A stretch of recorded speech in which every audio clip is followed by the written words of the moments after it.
శ్రీ హరీష్ రావు గారు. ధన్యవాదాలు అధ్యక్ష.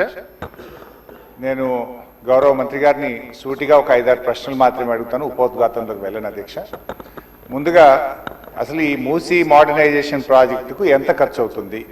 ఒకసారి ముఖ్యమంత్రి గారు 1,00,000 కోట్లు ఖర్చు పెడుతున్నామన్నారు, ఒకసారి 1,50,000 కోట్లు ఖర్చు పెడతామని డిఫరెంట్ టైమ్స్లో డిఫరెంట్ స్టేట్మెంట్స్ వచ్చాయి. అసలు ఈ మూసీ ప్రాజెక్టు సుందరీకరణ మీద రాష్ట్ర ప్రభుత్వం ఎంత ఖర్చు పెట్టాలనుకుంటుంది? ఎందుకంటే ఒకవైపు పిల్లల స్కాలర్షిప్లు ఇవ్వమంటే డబ్బులు లేవు, కోసుక తింటారా అంటున్నారు, లేదా రిటైర్డ్ ఎంప్లాయీస్కు డబ్బులు ఇవ్వండి అంటే డబ్బులు లేవంటున్నారు. మూసీ సుందరీకరణ మీద 1,00,000 కోట్ల 1,50,000 కోట్ల ఎంత ఖర్చు పెడతామనుకుంటుంది ప్రభుత్వం? సూటిగా సమాధానం చెప్పండి. 2, ఇప్పటి వరకు మూసీ సుందరీకరణలో ఎన్ని నివాసాలు కూల్చివేశారు? ఆ కూల్చివేసిన నివాసాలకు 2013 భూసేకరణ చట్టం కింద పాత ఇండ్లకు కంపెన్సేషన్ ఇచ్చారా, వేజ్ లాస్ ఇచ్చారా, లేదా సింపుల్గా కేసీఆర్ గారు కట్టిన డబుల్ బెడ్రూమ్ ఇళ్లలో అసైన్మెంట్ చేసి పంపారా?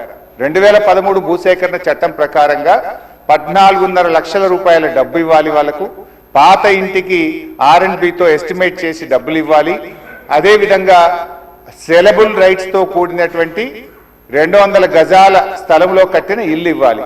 ఆ రకంగా ఇచ్చారా, ఇవ్వలేదా, ఇస్తే ఎప్పట్లోకి ఇస్తారు, ఎన్ని నివాసాలు కూల్చారు? ఇంకా మీరు ఐడెంటిఫై చేసి కూల్చవలసిన ప్రభుత్వ ప్రైవేటు ఇల్లు ఎంత భూమి ప్రభుత్వ ప్రైవేట్ సేకరిస్తున్నారు? సమాధానం చెప్పండి. నంబర్ 3, గౌరవనీయులు మంత్రి గారు మాట్లాడుతూ ఆన్సర్ సిలో ఏమన్నారంటే హెచ్ఎండబ్ల్యూఎస్బి నీటిని హిమాయత్ సాగర్, ఉస్మాన్ సాగర్ లో పంపిణీ చేయడానికి చేపట్టింది, మూసీ నదిలోకి ఎప్పటికప్పుడు విడుదల చేయడానికి 2.5 టీఎంసీలు రిజర్వ్ చేయడం జరిగింది అన్నారు. అంటే స్వచ్ఛమైన గోదావరి జలాలను మూసీలో వదులుతామన్నారు, సంతోషం. మరి ఈ 2.5 టీఎంసీల గోదావరి జలాలు ఎక్కడి నుంచి తెస్తున్నారు? గత ప్రభుత్వం కాళేశ్వరంలో భాగంగా నిర్మించిన మల్లన్న సాగర్ నుంచి నీళ్లు మూసీకి తెస్తున్నారా, ఇంకెక్కడి నుంచైనా గాల్లో నుంచి తెస్తున్నారా? ఆ 2.5 టీఎంసీలు కాళేశ్వరం ప్రాజెక్టులోని మల్లన్న సాగర్ నుంచి వస్తున్నాయా, ఎక్కడి నుంచి వస్తున్నాయో సమాధానం చెప్పండి. తర్వాత అధ్యక్ష, ఈ మూసీ మీ నియోజకవర్గంలోని వికారాబాద్ నుంచి ఆ అనంతగిరి కొండల నుంచి స్టార్ట్ అవుతుంది. గత ప్రభుత్వం మూసీలోకి మురికి నీరు రాకుండా ఉండాలని దాదాపు 32 ఎస్టీపీలు కట్టాం. అందులో ఒకటి మన వికారాబాద్ దగ్గర కూడా ఒక ఎస్టీపీ కట్టాం. ఇవాళ ఆ ఎస్టీపీని మెయింటైన్ చేయక మోటార్లు బీకేసిండ్రు, గడ్డి పెరిగింది. ఆ ఎస్టీపీ ఫంక్షనల్ చేయక వికారాబాద్ మున్సిపాలిటీ మురికి నీరంతా ఈరోజు మనం తాగుతున్న గండిపేట హిమాయత్ సాగర్ లోకి వస్తున్న విషయం ప్రభుత్వం దృష్టికి వచ్చిందా? ఆ ఎస్టీపీని ఎందుకు మెయింటైన్ చేయడం లేదు అని నేను అడుగుతా ఉన్నా. గత ప్రభుత్వ హయాంలో మేము మూసీలోకి మురికి నీరు రాకుండా ఉండాలని 32 ఎస్టీపీలు కట్టాం.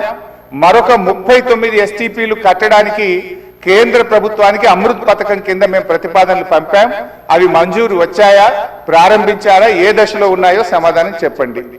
తర్వాత అధ్యక్ష, చివరి క్వశ్చన్, మరి మొన్న వరదలు వచ్చినప్పుడు మూసీ గేట్లు ఒకేసారి తెరిచి ఉద్దేశపూర్వకంగా ప్రజల ఇండ్లు మునిగిపోవాలి, రోడ్లు మునిగిపోవాలని ఈ ఉద్దేశపూర్వకంగా గేట్లు ఎత్తి ముంపు గురి చేసిన విషయం ప్రభుత్వం దృష్టికి వచ్చిందా? ఎందుకంటే పైన ఎంత వర్షం పడుతుంది, ఫ్లడ్ ఎంత ఉందో చూసుకొని ముందే గేట్లు కొద్దిగా ఎత్తితే స్లోగా గ్రాడ్యువల్ గా ఫ్లడ్ బయటకు పోతుంది.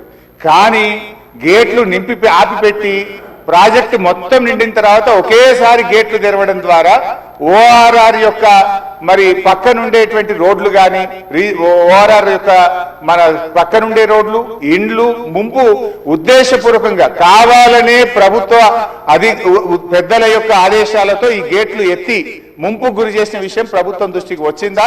ఎందుకు ఆ రకంగా గేట్లు ఎత్తారు? ఒకవేళ ప్రభుత్వానికి ఆ ఉద్దేశం లేకపోతే ఆ అధికారుల మీద ఏమైనా చర్యలు తీసుకున్నారా? సూటిగా సమాధానం చెప్పాలని చెప్పి నేను కోరుతా ఉన్నా అధ్యక్ష.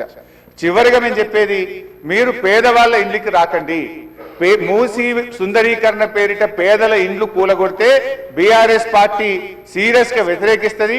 అవసరమైతే బుల్డోజర్లకు అడ్డంగా పడుకోనైనా అడ్డుకుంటామని గతంలో చెప్పాం. ఖాళీ స్థలాలు ఉన్నాయి, మీరు ఖాళీ స్థలాల్లో దాన్ని డెవలప్ చేయండి. మూసీలోకి గోదావరి నీళ్లు తెండి, మురికి నీరు లేకుండా చూడండి. కానీ మూసీ పేరిట పేదల ఇండ్లు కూలిస్తే మాత్రం బీఆర్ఎస్ పార్టీ ఎంత మాత్రం ఒప్పుకోదని మీ ద్వారా ప్రభుత్వాన్ని